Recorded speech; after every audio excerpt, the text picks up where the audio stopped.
Hey everyone, how's it going? My name's Jeremy with LiveX, and today I'm excited to unbox the FreeSpeak II Transceiver. This came in a box with a lot of other FreeSpeak equipment, so it did not ship like this, but I'm going to open up this box and see what's inside, tell you a little bit about this system and how this works. Unbox it here. Very clean, simple packaging from Clearcom, as I'm used to seeing from them. Unbox this, and there's another protective box in here. That's very nice to see. Here we have our FreeSpeak II IP transceiver documentation, and this documentation is not only for the FreeSpeak system, but also if you are doing a transceiver with like an EHX, like Eclipse frame or something like that. I've actually set this up with our frame, and it's the same guide, so that's very useful that they include that there. All right, up next we have those missing boxes.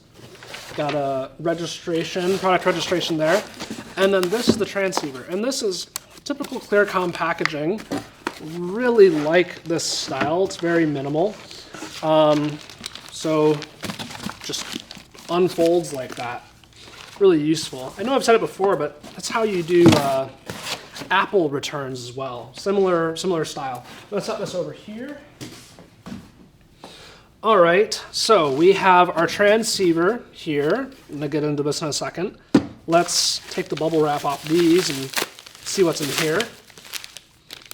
Cool. A USB module that's useful for registering this via USB to the base station, as well as some threading here. So on the back of this, you have multiple types of threading. You have a 3/8 and a 5/8 here and a 3/8 here. Useful because you can mount this to a mic stand or a type of like light stand or tripod stand. So flexible threading here on the back. This right here is for the 5/8. It's just like a little ball head, so that's useful. Set that aside here. And then I'm gonna tear this open, see what's in here. And this is a DC adapter. The IEC cable is included, actually. It's just in another box there. We ordered an entire system and they grouped all of our IECs together. So don't worry, they'll have an IEC for you. It's just not in this box with me right now. So let's set all this aside, get that out of the way, flip that around, and here we go. These are our parts. Let's dive into this transceiver directly. Already talked about the threading, flexible threading there. You also have mount points on the sides here where you can screw this in to a wall. We often do wall mount these in an installation setting, so a bunch of different ways you can do that.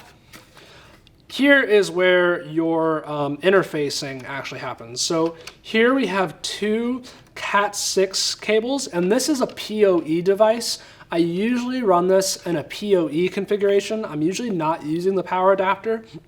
It's just so much easier to use a PoE switch with this, so I'd recommend it. You can also connect this directly to the base station, and then you can connect it directly to a splitter, which provides power. Now, the other really cool thing about the splitter to this is that you can go over normal Cat6 limits. So I've actually run like over 500 feet of cable over to this, and because it's a powered station and the receiver, if it's powered, the cable lengths can be pretty big, so that's pretty useful. But speaking of cable lengths, in addition to these ports, there's also an SFP input here and a third LAN port. So you can do fiber connections to extend those ranges even further. And then we have our USB-C cable. Like I said before, this is useful if you want to manually configure it. You can plug it right into the base station, or you can plug it directly into a frame and register this transceiver with that frame. I find that registering these transceivers is really easy. It's one of my favorite things. You'd expect it to be a little bit more difficult than it actually is. Once you have all of these going with your system, they just kind of work together to get you the best connection you can for as many people as you can. One transceiver will do up to 8 people, and so we usually get all 5 transceivers with a splitter, and then you can do up to 10 transceivers on one system with those splitters. That far surpasses the 25 belt packs that you can use for a single FreeSpeak system, but only 8 belt packs can be on a transceiver at once. So oftentimes I'll set up maybe 3 of these at control and then 2 out maybe by our cameras so people can walk back and forth and not drop off the system when they're moving. So you get a bunch of flexibility with these transceivers. They're very powerful, very easy to use. It's really the complete package when it comes to this device.